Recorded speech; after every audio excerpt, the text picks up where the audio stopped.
Hello, hello, hello, hello, and welcome to another episode of the TD Pondcast with me, the Theatric Dyspraxic.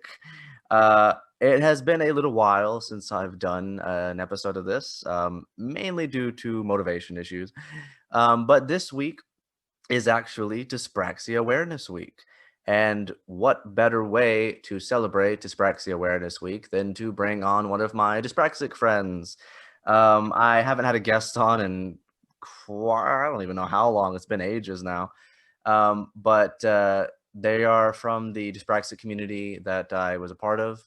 They're one of the few dyspraxic friends I have left. But it's always a pleasure to talk to her. And she is a trainer, if that's what you would like to be called, who runs the No Holds Barred training. We're going to go into sort of what that means and what she does. She's from Ireland. And, well, without further ado, after this crappy introduction, welcome my friend Sophie Goldsbury. Hello. Hello. Hello. Welcome. I'm glad to have you aboard. By the way, if you've listened to my Stray Thoughts series, which you probably haven't, but if you have, this is not the Sophie that asked me questions. This is not the person who asked me about about friends with benefits and stuff. This is a different Sophie. That Sophie lives in America. This is my Irish. She's from Ireland. Welcome to Ireland. From Ireland. So how are you doing today? I'm good. I'm pretty excited this week. I just got my invitation to my graduation for my personal training ceremony. So that's pretty exciting. That's great. Congratulations. How long have you been in the program? I started, I'm not sure if America was in lockdown first, but Ireland went into lockdown on the 27th of March 2020, and I started my course exactly a week later because I knew I was at work then and I wanted something. I thought, for the first time in my life I have time, and I thought it was the perfect opportunity to finally pursue what I've been dreaming of for at least a year and a half. So yeah, I started at the very beginning of April 2020 and I finished up in March of 2021. And just because of all the lockdowns and stuff over here, graduation got pushed back to November of this year. November? Yeah, of this year. Oh, I see. So this graduation is, are you graduating in November or did you just recently graduate? I'm graduating in November, so just under 5 weeks from now. Oh, okay. Oh, that's right. For some reason, I forgot what time of year it was. I didn't realize it was already I October. do that every day. I'm like, oh my gosh, I can't believe that's just coming up, isn't it? Well, congratulations. I'm very happy for you. I know that you've been working on this for a while. I guess this lockdown stuff, I guess in some ways it has been beneficial to some people. I know that in different countries, different places have had more stricter regulations than others. Like here in America, I mean, it really depends on the state. And living in Texas, I kind of live in one of those states that there never really was a lockdown. It was just it was just kind of live your life as normal and try to wear a mask if you can, and most people didn't. And that's kind of at least how it is where I've lived, which I've lived in two places since since the pandemic started. So yeah, I mean, I think over here it's been really quite strict. We've had more time in lockdown in the last 19 months than we have out of it. So it has been quite strict, but at the same time, as I said, for the first time in my life, I had time and I was able to pursue a goal of mine just because I for the first time in my adulthood, I wasn't working. And it gave me the opportunity to pursue something that I really thought could be beneficial to others. Right. Well, let's go into a little bit about what exactly you're doing and what the program is, and what that means for you upon graduating, what you're going to be pursuing after that, and just a little bit about what kind of training this is. Sure. Yeah. Well, I started with my own personal trainer, Ronan, in 2018, so 3.5 years ago now. And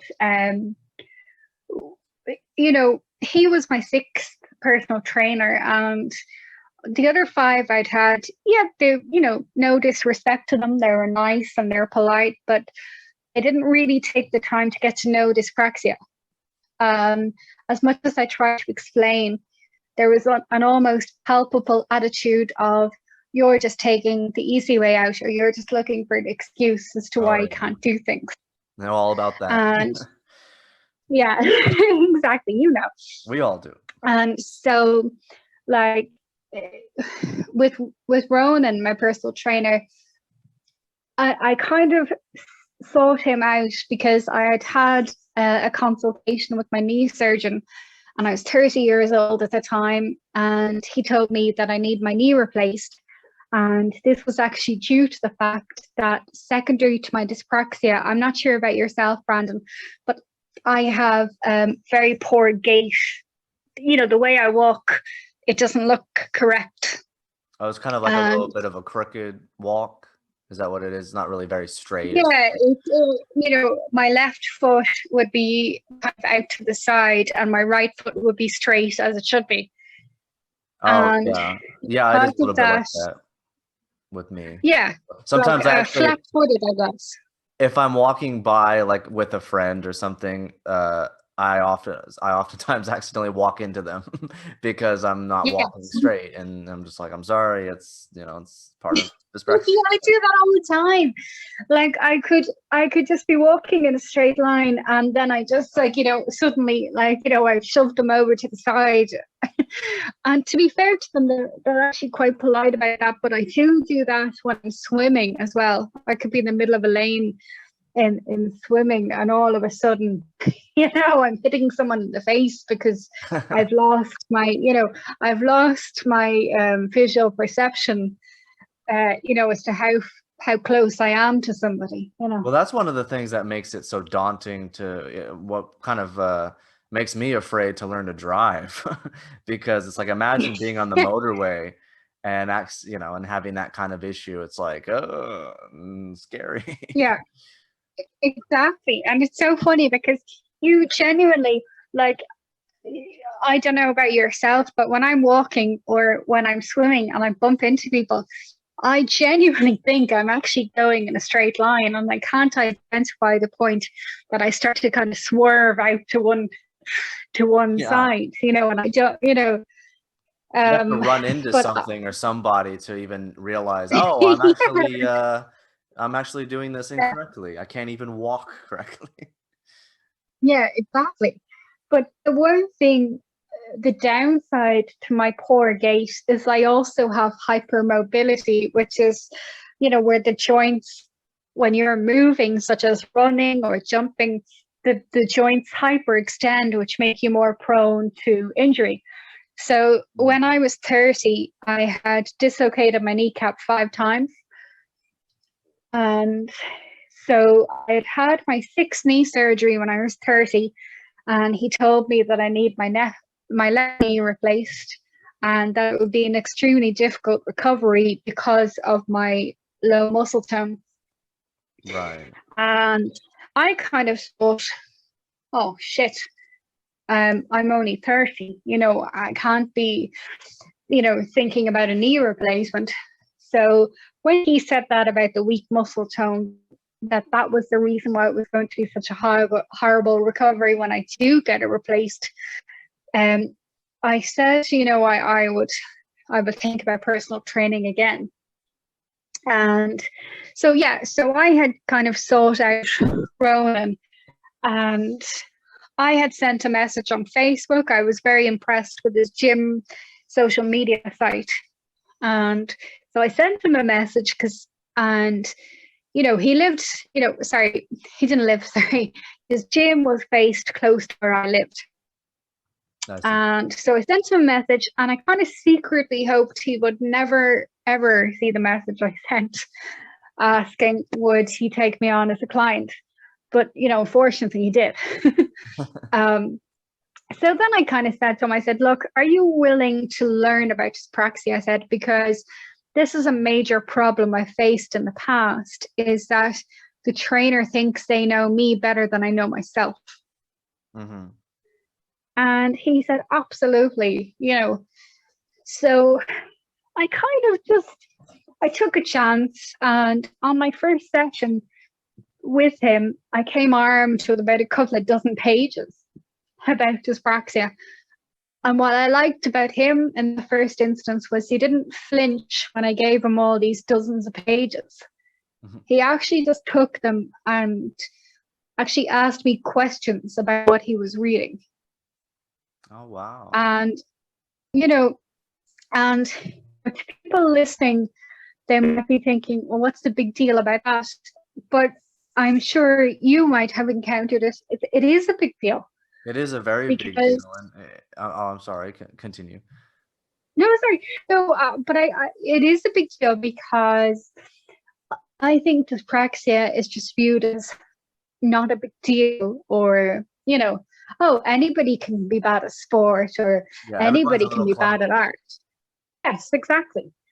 Exactly. So for someone to actually take the time and understand, well, it actually goes a bit deeper than that. And to actually go, do you know what? You know you best. I'm going to listen to you, And so, I mean, he was a massively positive influence. That's wonderful. And it's so rare in my life. It's so rare to find people who are even willing to do that. In fact, I mean, I've never encountered someone like that. Anytime.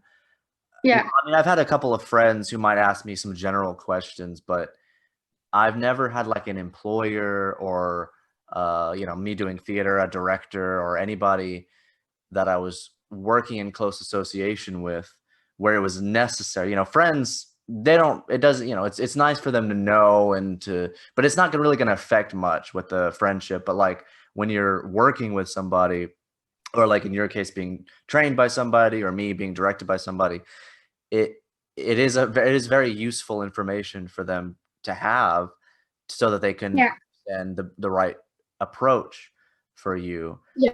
And I think it's great that he was willing to take that time to do some research, to ask some questions, and to try to figure you out, because like you said, you and your body more than anybody, and no pun intended.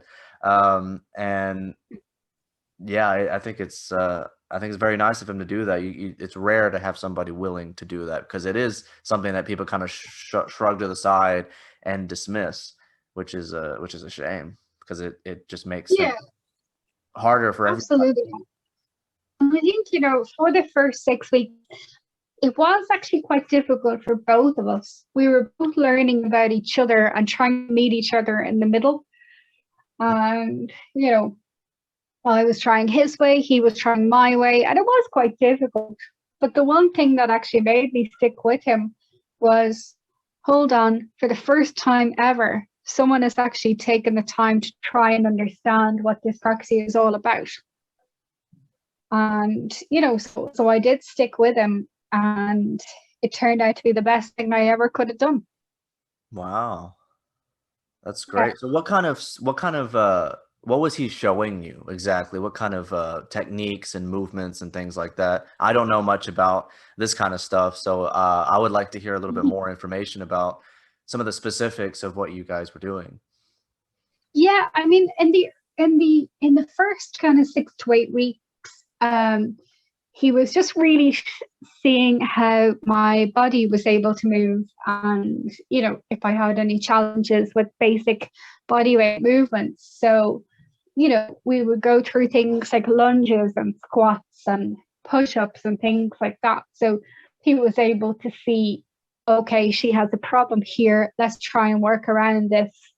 And, for example, he might be asking me to do a lunge, which is where you have one foot behind you, the other foot in front, and you bend down. And I couldn't do that without falling over. I just didn't have the balance. Very difficult for me too. Yeah, it's extremely difficult, and I don't think people realize enough. I can grab, I have to be right. Yeah, exactly. I gotta grab something, or else I'm gonna topple over like a tree. Yeah, exactly. But this is the thing. Nobody really appreciates how hard a lunge is unless you actually have the coordination challenges. Because, people hear you say, I can't do lunges. And then they're like, oh, of course you can't, Everybody. Everybody can. Yeah. So it was quite, so, he would kind of go through the movements. So he was trying to teach me how to do a push-up, and he's trying to explain it. And, he was like, move your hands up here, and, push yourself down and push yourself back up. And we were quite a few weeks trying to do that one. And I did it, and it was a massive thing. And then the very next week, when he asked me to do another, the brain had completely forgotten how to do the movement. And it was another 9 weeks before I was able to do another one. Wow. And I think this is also something that maybe isn't spoken about so much in relation to dyspraxia, is that you can have a skill and all of a sudden you regress. Yes. I would find that quite a lot with even things like tying my shoes or putting the bedclothes on my bed. I could do it one day, and it could be months before I could do it comfortably again. Yeah, and sometimes you can do it consistently, and then one day you just forget, or you just forget something important, like a phone number or something, or Exactly. And I remember there was a time, there were a couple of occasions where I was actually trying to learn how to play the guitar, and I would learn a couple of chords, and then I would practice them, and then I would just forget, and it's like, I have to do this, and it's really hard to practice something and to consistently do something when you know that even with practice and even with consistency, you can still just forget it. And it's just been the same for me in tying shoes as well. It's just like, it's not even, it's not even always that you forget. It's just that you can't do it. Like one day you can do it, and then the next day you can't again.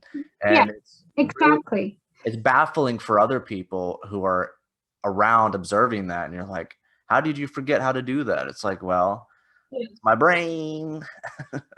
Yeah, exactly. But my whole problem is that in all of the descriptions about dyspraxia and the symptoms of dyspraxia, nowhere have I ever read that you can suddenly have a skill and then the next day forget. And I actually did a workshop yesterday for parents of children and teens who have dyspraxia. And I actually talked about this very point. And one of the parents said, I am so relieved that you just said that, because that's something I'm observing in my son at the moment. And I honestly thought it was just him. She said she had no idea that was actually even part of dyspraxia. Well, that's one of the things about, oh, sorry. No, go on.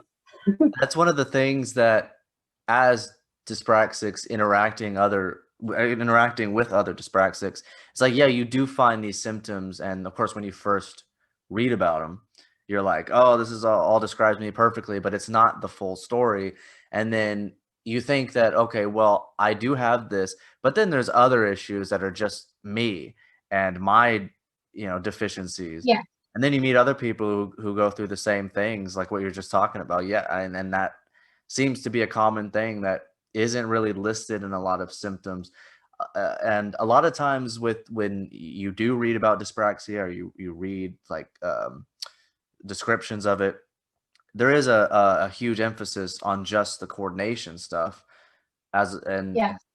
there's not as much attention focused on the cerebral aspect of it, and things like working memory and short-term memory and thought processing and all that kind of stuff. uh, you don't really hear much about it, but that's a huge part of dyspraxia. And for me, I mean, the coordination stuff, yeah, I do deal with that, obviously, but what has affected me the most from having this is how my brain works, and Yeah. and just remembering stuff, or organization, not just physical organization, but just organizing my thoughts, and even Hmm. something as simple as just like language and stuff. I struggle with, you know. Yeah. That's not something that is really talked about as much. No, I agree. I also think that a large thing that isn't spoken about either is emotional regulation challenges. Yes, that's one of the big And things too. In fact, in the book that I'm writing about my experiences, that is a big part of a big aspect of what I'm trying to discuss in that book is emotional regulation.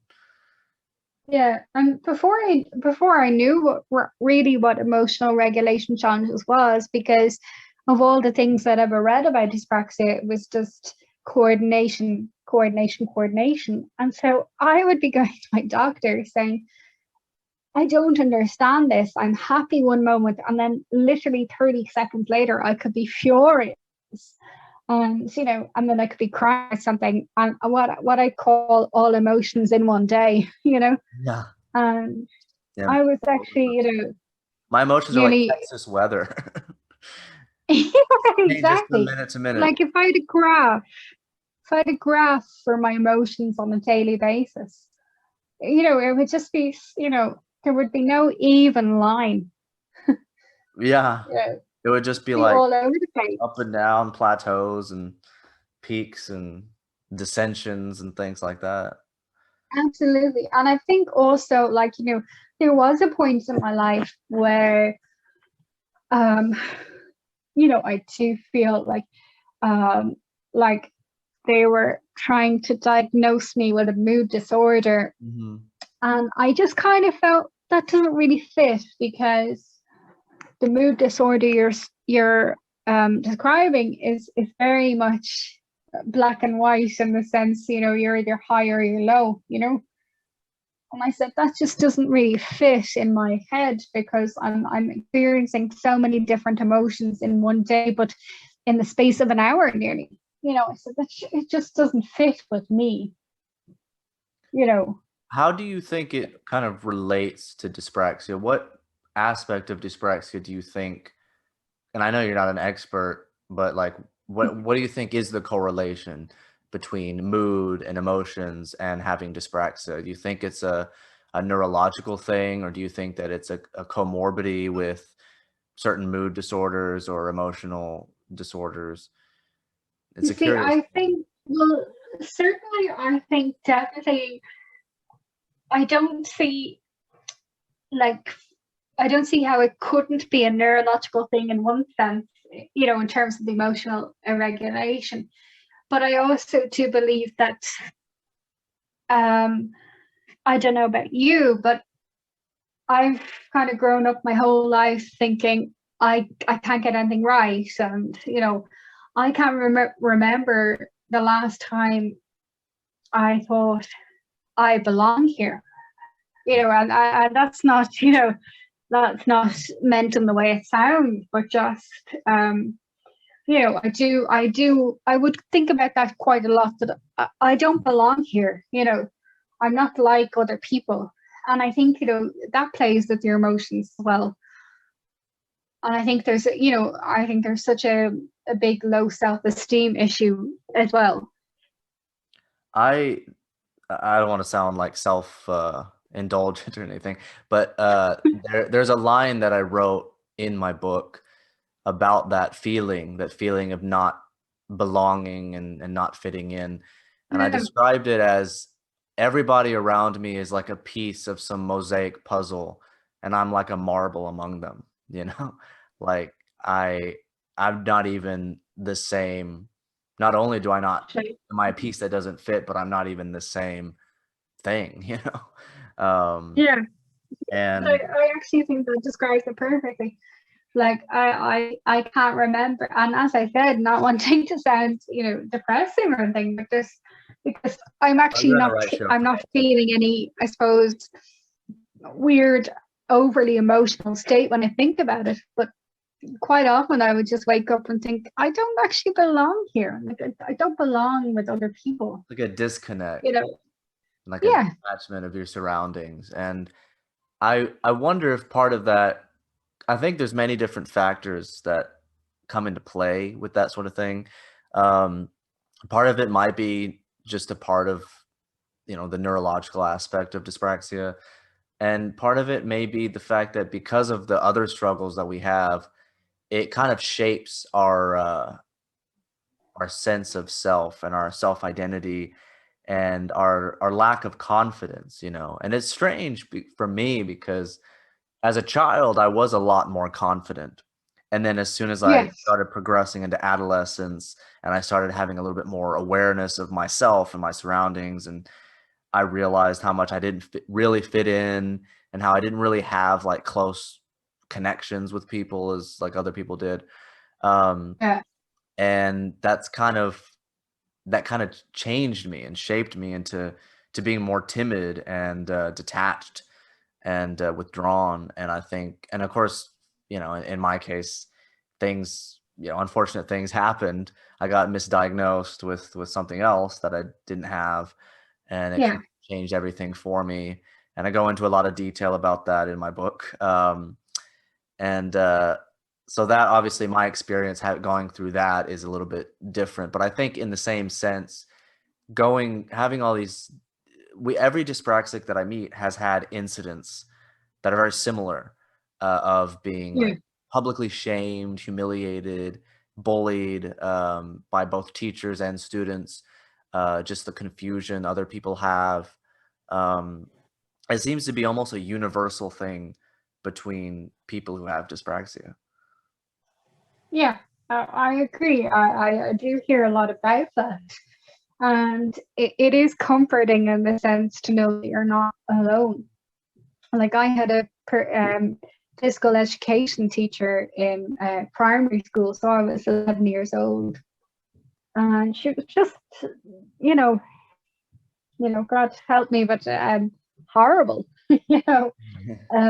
She. I don't know if maybe you did similar things in school, but you'd have to do cartwheels or attempt to do cartwheels anyway, and jumping and things like that. And she'd rate our jumps out of 10, and she'd be Amy 10 out of 10, Sarah 9 out of 10, and then she'd turn to me and say, Sophie -1, and I'm being generous. But this was in front of all my classmates, and that conditioned them to realize that I was less than them. Yeah. And one day we were practicing a dance for a gym display.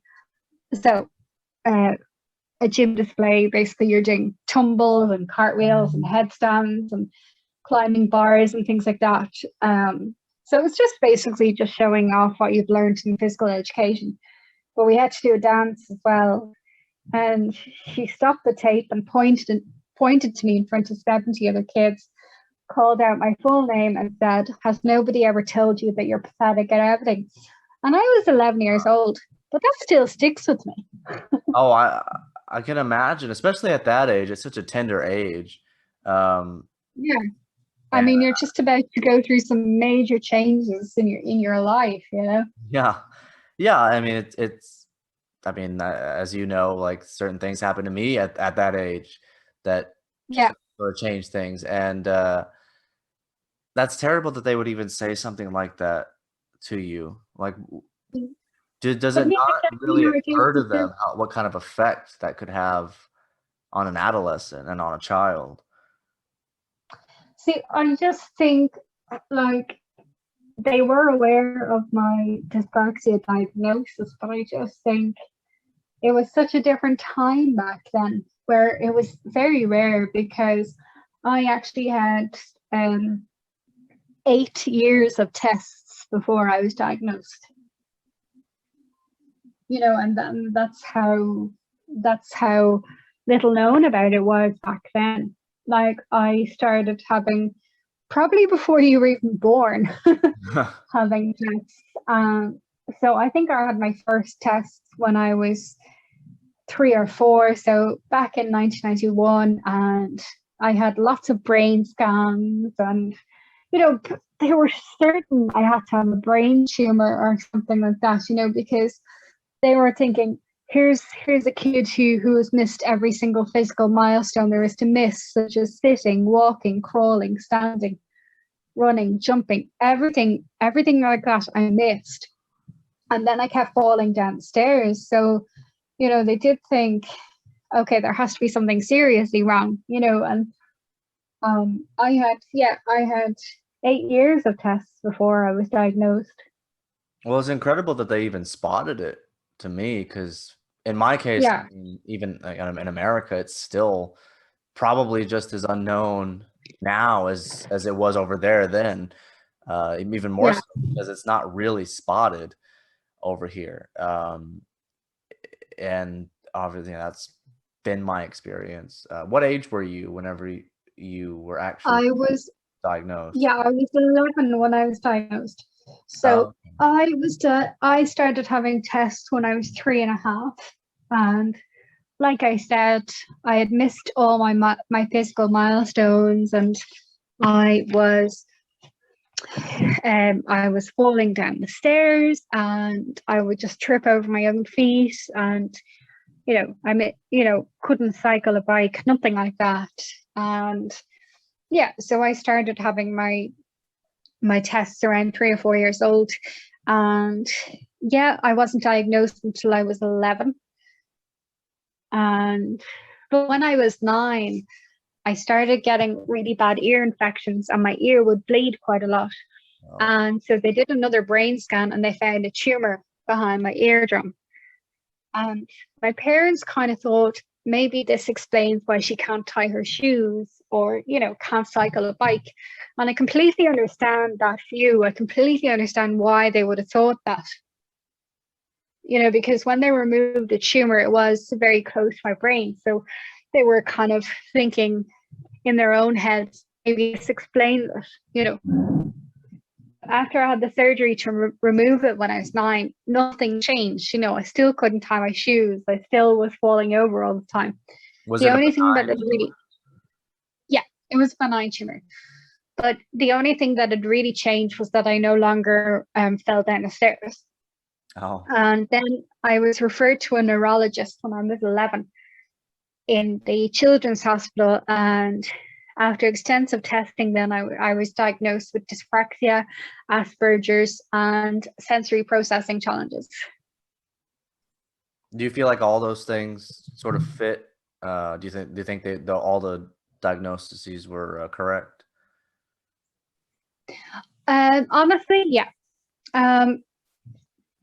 To be honest, in terms of the Asperger's, it's more a positive rather than a detriment. Mm-hmm. Because, well, for me, my social cues can be very off. I wouldn't detect sarcasm. I find it very difficult to read the tone of text messages. So maybe someone will say, okay, and I'm like, oh my God, they're so angry with me. But actually they're just saying, okay. I think that's very common because text messages are confusing anyway when it comes to picking up tone, whether you're on the spectrum or not. Yeah, but I do remember reading a book when I was about 22 called The Curious Incident of the Dog in the Nighttime or Night Dress, one of the others. Oh dear. But one of those.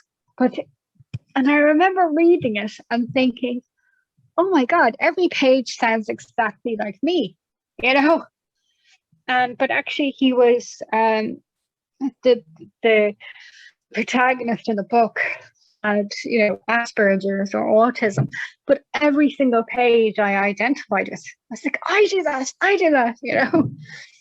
And I think, but for me, I think the biggest Asperger's trait I have is this long-term memory. It's nearly like a DVD player. I can flick back chapters and recall just entire scenes from when I was 3 or 4 years old. Oh. And so for example, if I see a car and I might just kind of look at the registration plate, if I saw that 6 or 7 months later, I'd remember where I saw the same registration number the first time. Just little things like that, like my brain latches onto patterns. Detail and stuff. Yeah. So for me, I try and see my diagnosis as a positive. I think for me, honestly, the biggest challenge is my sensory processing challenges. Mm-hmm. And my emotional regulation. What kind of sensory processing challenges do you have? How do those affect sort of like your day-to-day life? Yeah, so I could go 1 day or 2 days or a couple of weeks, not a bother.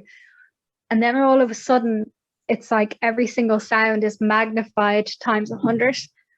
And then I'll start noticing the tag on the back of my shirt or the back of my dress and start getting really bothered by that. But it would bother me to such an extent that I would automatically kick off my shoes and roll up my sleeves. I hate the feel of anything rubbing against me once I'm aware of something. And so also I hate Halloween because I hate fireworks because they're so loud, and for some reason I automatically duck and cover my eyes because I think they're a lot closer to me than they are. I don't know if you ever experienced something like that, but seeing things closer than they actually are. I don't know. I'm not really totally sure if I have or not. Maybe I have. I'm not aware of maybe it's an Irish thing to have fireworks on Halloween. I don't think we always do. We don't really do that so much here, but I do understand. I don't have much sensitivity to noise unless it's like sudden noises, but those are more like they catch you off guard, Yeah. But for me, like I have hypersensitivities to like taste and to lighting is a big issue for me, especially like fluorescent lighting. They don't bother me like to the extent that I am like gonna start panicking and stuff. That has happened, but usually there's something else going on, and that's just kind of magnifying it. It's usually just a general discomfort and a difficulty in just like thinking straight, because you just got all these sensory things that are just like kind of just like irking you. Yeah. Like I would find I would get quite bothered by like loud sounds, but it would be funny because once I would think in my head, why is everybody talking so loudly? That's all I could focus on then, was people talking loudly. But I would be quite sensory in the fact that things like wind blowing very loudly will actually physically hurt me, and the same with balloons. Every time I see a balloon, I automatically stick my fingers in my ears, and that's actually quite embarrassing out in public when you're my age, and just from seeing a balloon you stick your fingers in your ears. But I'm doing it because I'm anticipating this loud noise I can't handle, Right. And so people are kind of looking at you like, what's wrong with her? And it's really embarrassing. But if I could help it, I wouldn't do that. Is it something that you feel like has gotten easier as you've gotten older, or is it something that has just kind of remained the same? Honestly, no, I don't think it's gotten easier. I think it's remained the same. I don't think it's gotten worse, but it definitely hasn't gotten better. Like Halloween is a big thing for me.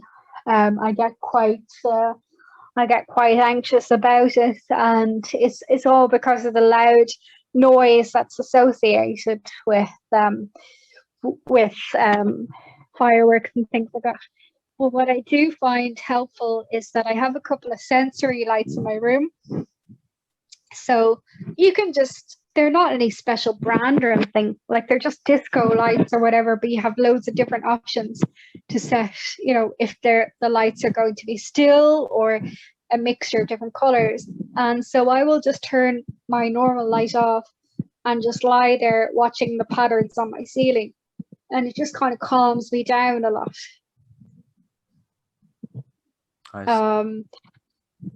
Yeah, and I would actually and I wouldn't have even thought of anything like that about sensory lights. It's just my nephew has autism, and they have a sensory room for him for when he gets overwhelmed. And my sister was saying, oh, you should go in and have a look at what we set up for him. And I'd say within 30 seconds, I was like, oh my God, this is amazing. I've never felt so relaxed, you know? So then I started kind of looking for sensory lights on my own, and my sister got me a few for Christmas last year. And yeah, I would definitely recommend you just get a couple, if you ever see them, and just turn them on, just lie there in the dark and look at the different patterns,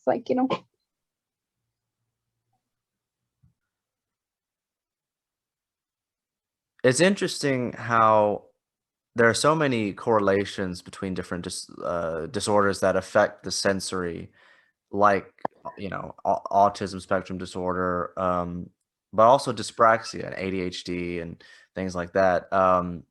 What kind of sensory issues do you think are that distinguish dyspraxia from others?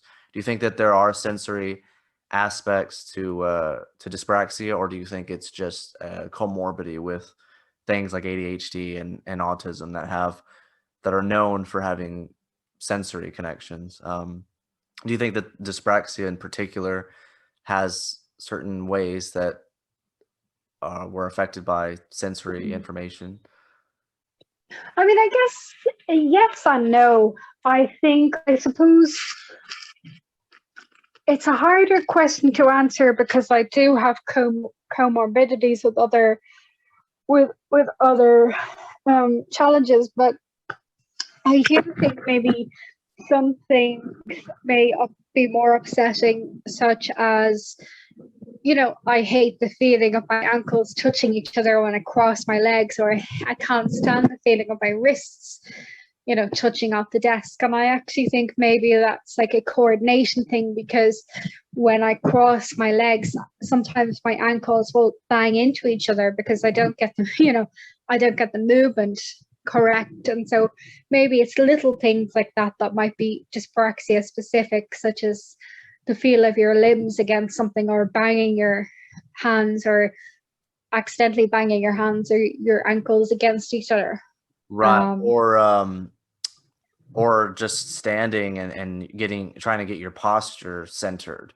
I'm very aware of my posture, especially I used to be even more so back in the day, but now I'm still very aware and hyper mindful, I guess, of my posture and my difficulties just standing in one place, and maybe that is a sensory thing that is related to dyspraxia. But of course, for me, I also have ADHD, so there's sensory issues with that as well. So it's really hard sometimes to tell which is it, and I've been asked by people before, what is that, a dyspraxia thing or is it an ADHD thing? And it's I'm not totally sure, because I feel like a lot of people with dyspraxia have something else, some other kind of neurological thing. So which is interesting, and something that I'd be interested in hearing a neurologist talk about, sort of the connection between dyspraxic symptoms and other things that could be. Yeah. And I think, sometimes, I would just happen by accident to come across symptoms of, say, OCD, ADD, ADHD. And I'm like, okay, I can totally relate to that. Or, God, I wouldn't have even thought about that. In fact, the only set of... Huh? It's the same with me and autism. It's I know I don't identify with being autistic or on the spectrum, but there are certain things that it's oh, that does kind of sound like me, but I think the explanation is different, But yeah, exactly. as you were But saying. I do think, like, if you looked at everyone on the planet, I do think we would all, if we all looked hard enough, we would all have symptoms of something. But it comes down to a question of whether you tick enough boxes, to reach the threshold to be diagnosed with something. Yeah, exactly. But the only full, complete set of characteristics for any, learning difficulty and things that I've never been able to identify with is actually dyslexia. Same here. Yeah, Out of I don't all believe of the others, What dyslexia is. what about dyscalculia, the math one? Do you have Well, difficulty with those types of difficulties? Because I feel like I do have that dyscalculia because I've always been hopeless with math. Everything else, like I'm like the opposite of a dyslexic because I was always good at like language arts, yeah, literature and all that kind of stuff. I was always usually pretty good with history, except unless we were talking about military stuff, which I found so boring that I just like couldn't pay attention to that. yeah. Science, it's like if we're talking I about guess physics and all that kind of stuff. for me, like, there are certain things, like, I still can't understand the difference between greater or less than symbols. And give me anything with a diagram and I would just fail every single one of my tests. I don't even know the difference between like calculus and algebra or trigonometry. I don't know what distinguishes any of that stuff. Because I Yeah, was actually in remedial math for my whole life, basically, all my schooling. yeah, And I never was out of it, yeah, through high school, I was always in the same class for math, for 3 years. yeah, And I didn't take math my senior year. Um, yeah. but And I suppose, just while you're on the subject of schooling, I think, my mum and my dad had two very different opinions, I guess, when it came to my schoolwork and exam performance. For, I don't know if you have big exams with your last year in school. I'm not sure how it works over in the States. yes, But we have what is it? Is it the SATs? Yeah, I think it's yeah, SATs and ACTs. Every year we would have the tax test, which was like a Texas assessment, blah blah blah blah, something, whatever the rest stands yeah, for. And then senior year, yeah, it was always I don't think they were compulsory. I don't think they were required, but yeah, most people, of course, you take the SATs or the ACTs. I don't remember if I took both, but I know I took the SATs. yeah. I don't know if that's what y'all do over there. Yeah, I mean, I guess it's kind of like over here. It's called the Leaving Cert, which is the exams that you do in your final year. But they have something like that they call mocks, which you do about 3 months before the official exam, just to see where you're at. And I don't know about yourself, but from my experience of exams, I could do fine in a class assignment or a maths test or things like that. But when it comes to an actual exam and you having to regurgitate, X amount of months of knowledge and put it all into a logical sequence, I couldn't do that. I performed quite poorly in exams, even though I have the intelligence and the ability to do well. But when it comes to having to put it all together, it just didn't work for me. Was this true across all subjects or just particular ones? Across most subjects except English. Oh, I see. And perhaps French and German, because I think they were taught in such a way that worked much better than other languages. But when we had the mocks for our final year of school, my mum was so embarrassed by me doing so badly in the exams.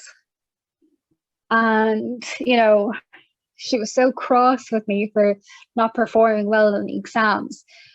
Whereas my dad, now they weren't living together at the time, so it's actually kind of easier, for me.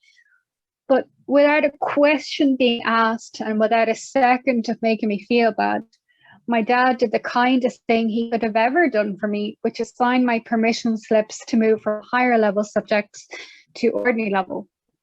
And it just cut what I had to remember by almost 50%. Oh, wow. And I don't know how it works over where you are, if they do higher and ordinary level subjects and things like that. I'm not sure how it works over there.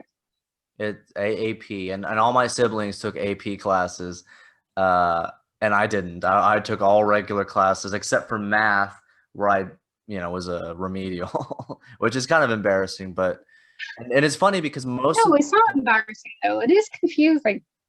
Most of the people in my classes too, it wasn't like they were in there because they were in the same boat as me, where they didn't really get regular math. They just didn't care. They were like the delinquents and stuff. And so I was always in the class with all the delinquents, and there would always be like 5 of us or something, very small class. And it was funny is I did so poorly even in that my teacher basically after a while, she was just like, she just started giving me 70s on every one. So barely passed just because she knew I did theater and I had to pass all my classes to do it. Yeah. The only class that I couldn't really pass. So she's just like, all right, he's not going to get it. And I just cruised through like my remaining years in math. I would come to class just listening to, I would listen to music during the whole period. Like, I would ask to go to the bathroom. I would be gone for like 15 minutes because I would just roam the halls. She didn't care. Yeah. She let me get away with everything. Yeah. And when you did your exams, did you get any sort of extra time or anything like that? Or no, not really. What's funny is when I took the SATs, everybody would like my family was kind of like astounded by the disparity between how I did on because with the SATs you only do the 2 ones. There's the math and then the English, literature, all that kind of stuff. And I did exceptionally well on the English SATs, and I did exceptionally poorly on the math. Like it was just amazing how I could do so well at one subject and so bad in another, but they're totally different things, I can do basic like addition and subtraction, stuff like that, and multiplication, some division, but like beyond that, it's just like my brain just doesn't work that way, and it's so daunting to even see an equation. You're just like, yeah, it's like alien language. But I remember in junior school, and so much focus was on the milestones that I didn't achieve, such as the physical ones, such as walking, standing, running, jumping, cycling, sitting. That's really what the main focus was on. Nobody was really focusing on the fact that I exceeded my language milestones and I exceeded, intellectual milestones. It was more the focus was on what I hadn't achieved. Yeah. And even though I was 5 and in junior infants, I wouldn't have known the word anxiety, obviously, but I still got anxiety at 5 years old because I would dread the notes in the copybook saying I had careless handwriting or I couldn't colour inside the lines. And I used to feel physically ill for being afraid to see those comments, even though my parents never made me feel bad about it, because I think they knew by that stage something was maybe not quite right. And so, I mean, I think it shows how you do realize you are perhaps a little different to your peers, even from the age of 5.5. However, when I was 5, I could spell all the months of the year, and I had a reading average of a 10.5-year-old. All I remember was the negative notes on my copybook. Yeah, I never remembered that I could do things that nobody else could. And it actually just happened that I went to a ceremony for the closing down of my primary school. I don't know what you call it over there, but it's after kindergarten. Elementary school. Elementary school. But yeah, so I went to the closing down ceremony of that, and I saw my junior infants teacher. And at this stage, I was 17 years old. And she said to me, when you were in my school, when you were in my class, you could spell all the months of the year and you're only 5.5. And she said, when you grow up and realize you have a talent for English, I want you to remember that it all began in my classroom. And when I wrote my very first children's book, I dedicated it in her memory, because she passed away a few years after I'd seen her at that ceremony. Aww. But I guess it just shows that, the passage of time. As a child, we completely underestimate how much they take in. We think nothing can affect them, really. We think, okay, they're 5 or 6 years old. They're not, they're not going to really take it in, but they do, they do internalize things and do experience anxiety and things like that. Yeah, I mean, nothing could be farther from the truth. They really do take it in, either consciously or subconsciously, and they act like they can say anything in front of you, and that's definitely been my experience. And I know exactly what you're talking about. I excelled with creative stuff, creative writing. I won an award when I was 7. I had the highest vocabulary in my grade. Yeah. I always did well on the vocabulary tests, the spelling tests. I was always like the number one in my class for those sort of things. But all people could focus on was how bad I was in math, or my poor performance in PE. That's like, and the fact that I couldn't fit in with my peers, and of course their whole thought wasn't like, oh, maybe they're shutting him out, or maybe they're bullying him or something. It was always like, oh, there's something wrong with him. Yes, exactly. They don't really try to dig deeper than what's at the surface, which is unfortunately the way a lot of people still operate. Yeah.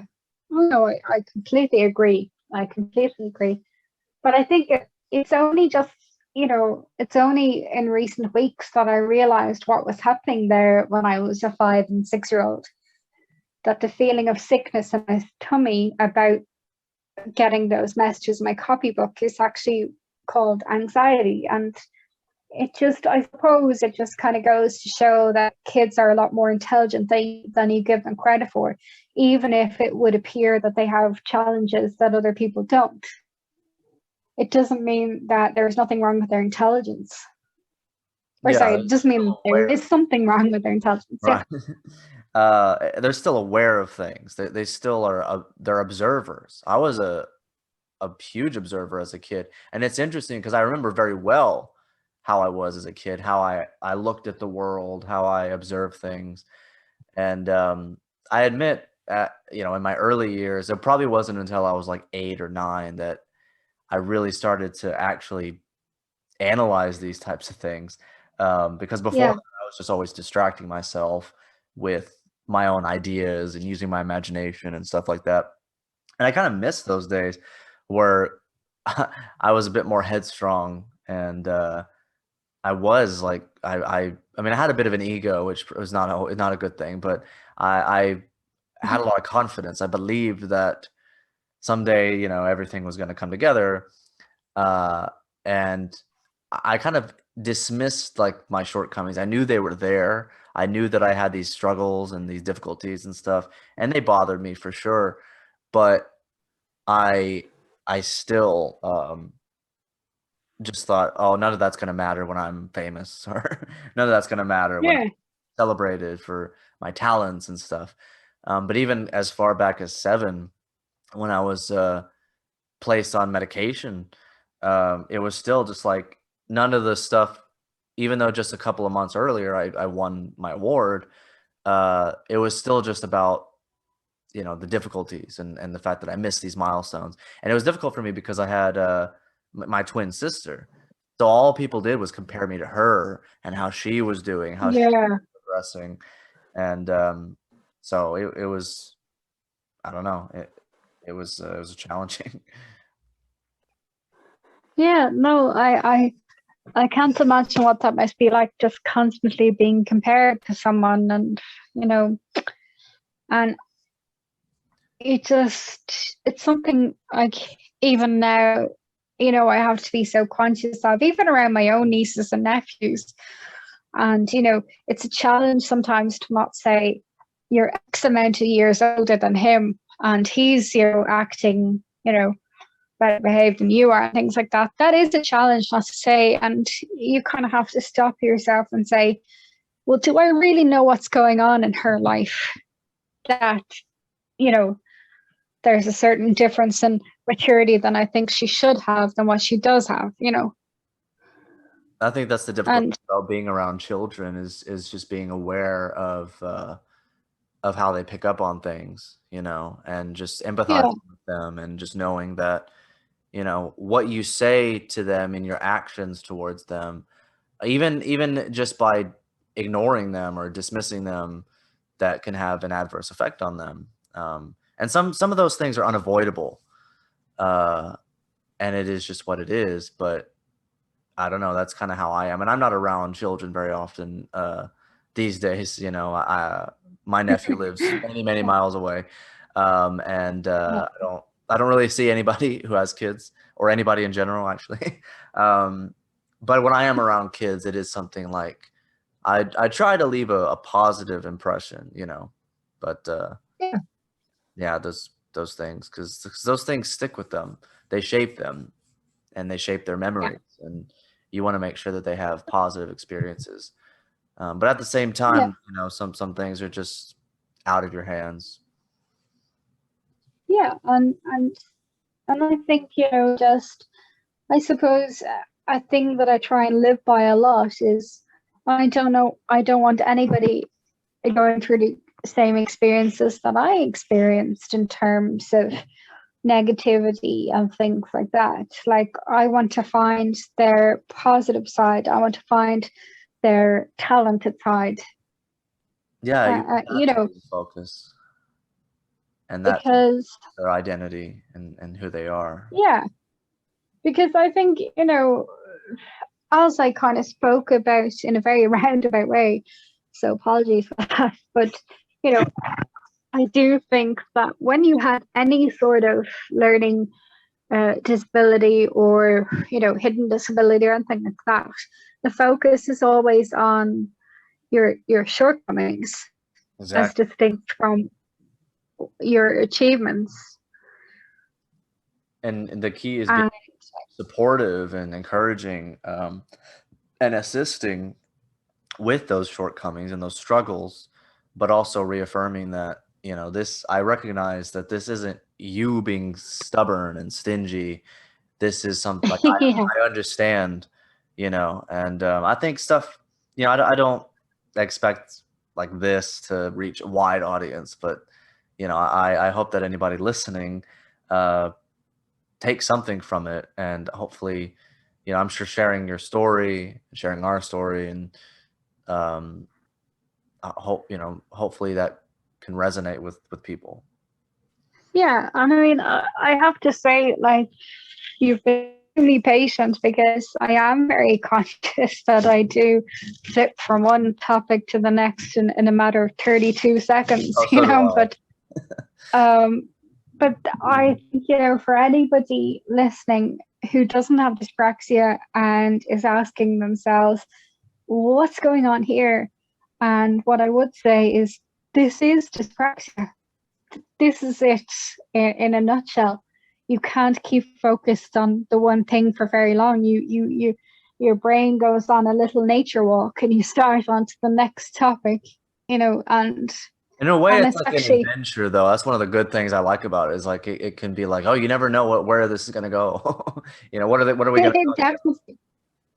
But I What's think good that about that's staying on the same why, topic, at least of dyspraxia, relating, because there's at least that consistency, you know. yeah.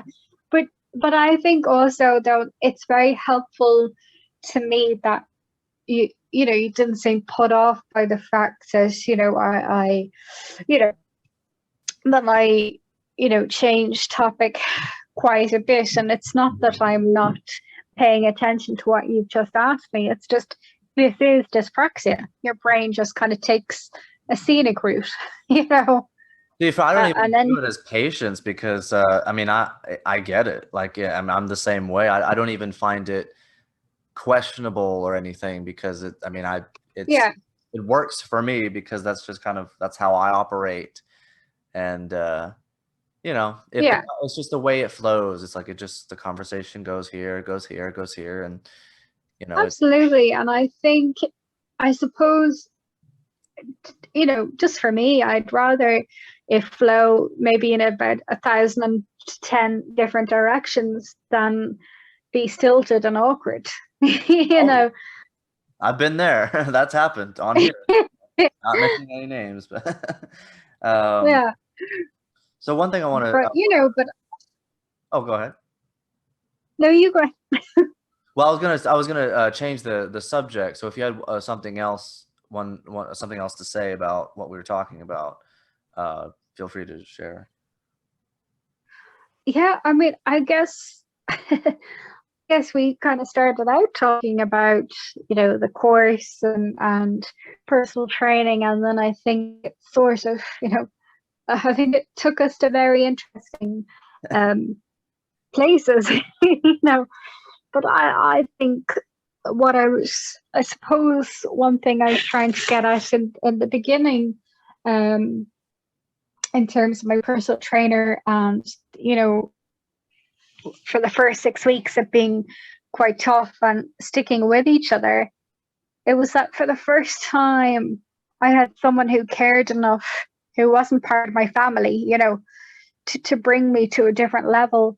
And he, inspired me so much that now I've completed my own course to be a personal trainer. And I suppose just a message to take away from that is, don't ever underestimate the value of a kind word, or the time that you can give someone out of your day, even just to say, how are you? And things like that. You never know what a positive impact you're having on someone's day or life just by taking the time to get to know them and look past, maybe things that are a little bit tricky, a little bit different than you might experience the world. And not just looking at it as just being baffled, just being baffled by something that maybe seems a little bit foreign to you. Just being like, okay, this is what this person is dealing with.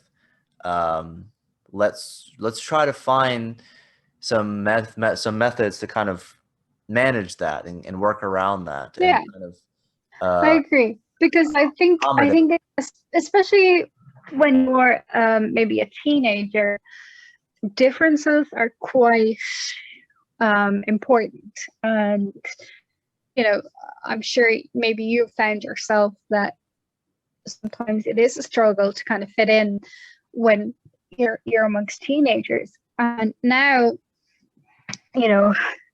X amount of years on from leaving school, they rely on me to remind them of funny things that happened back in school days.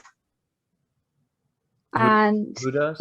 and sometimes I will say, remember then, do you remember back when that time that you, and they're like, no, please don't, because I have such a clear memory that it can be a positive or a detriment, depending on what story I'm about to tell. It's amazing what But you remember. Like there's specific things that you remember. That's like, why is that something I remember, but I can't remember yeah, whatever something happened 10 minutes ago. something, yeah, or something important. Something like oh, I don't even know an example. Just like what you learned in school. It's like I remember random happenings in like the hallways and stuff, but I don't even remember like what was my Yeah. takeaway from this class, you know? Yeah, exactly. Like I remember being 7 or 8 years old and being in charge of bringing up the basket of, the basket of milk to, to the cloakroom at the end of the day. And I was 7 or 8 at the time, and I can still exactly remember. I can tell you down to, the complete accuracy how many cartons of milk were left in that room.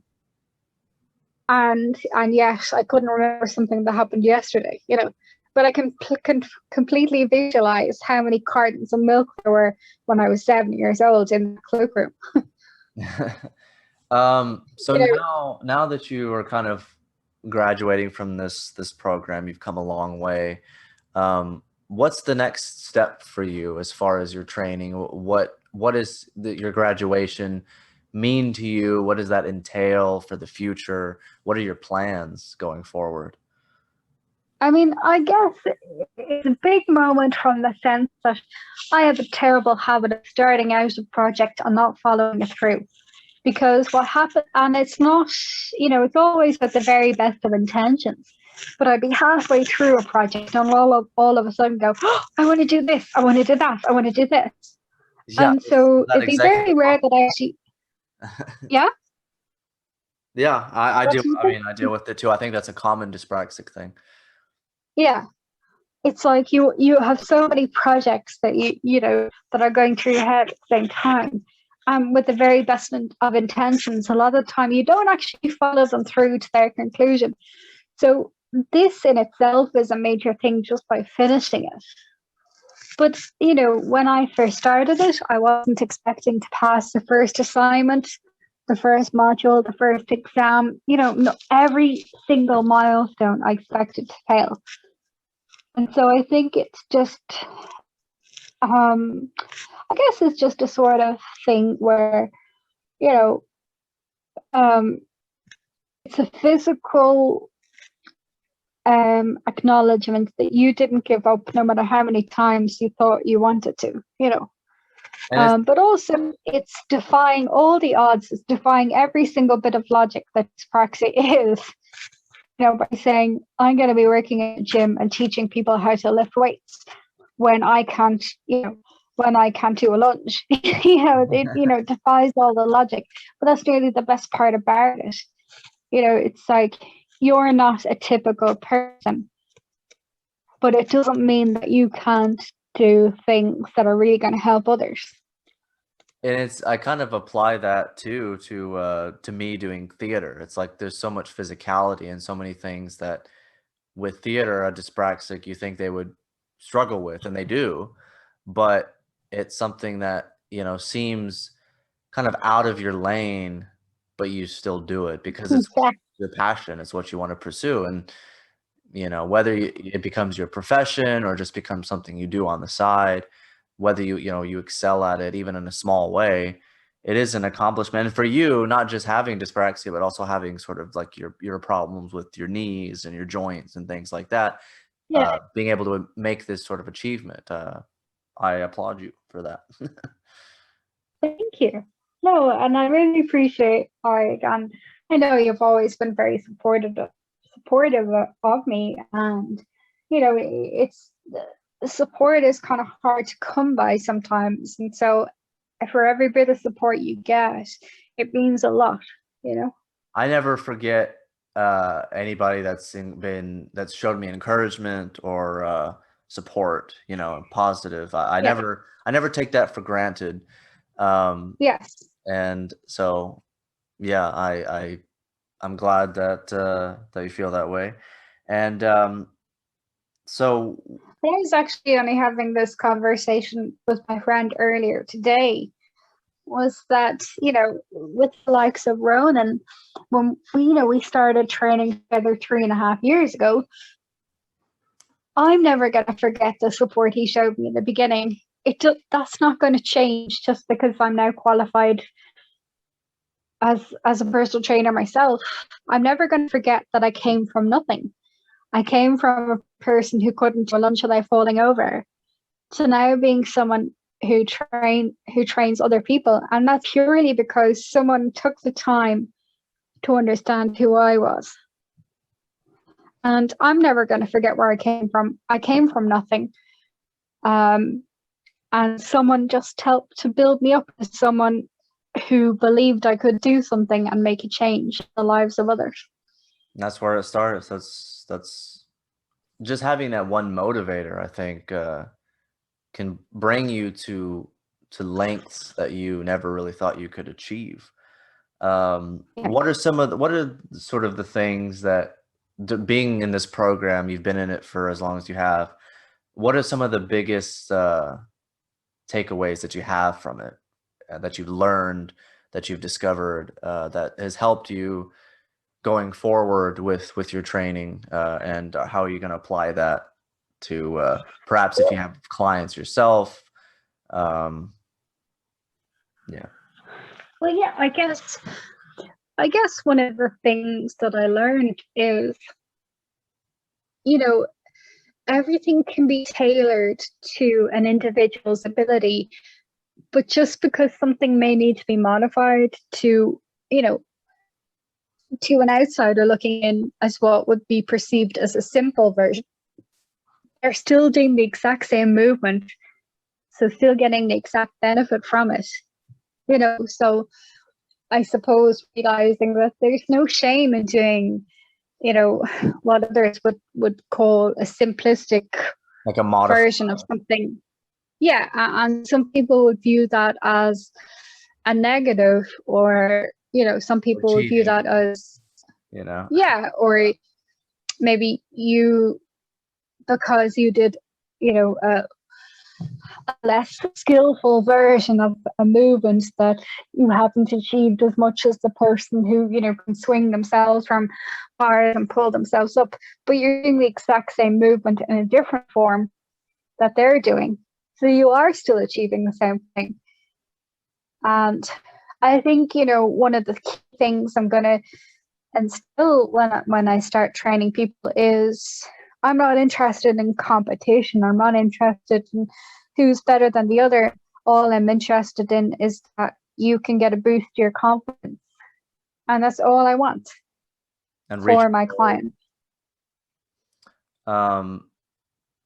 Would you want to train somebody who also has dyspraxia? Do you think that would be an interesting thing to do? It's probably unlikely. I don't know how likely to be in that scenario. But I know quite a few parents at the moment whose children and teens have dyspraxia, and they have asked me in the recent weeks to train their children one-on-one.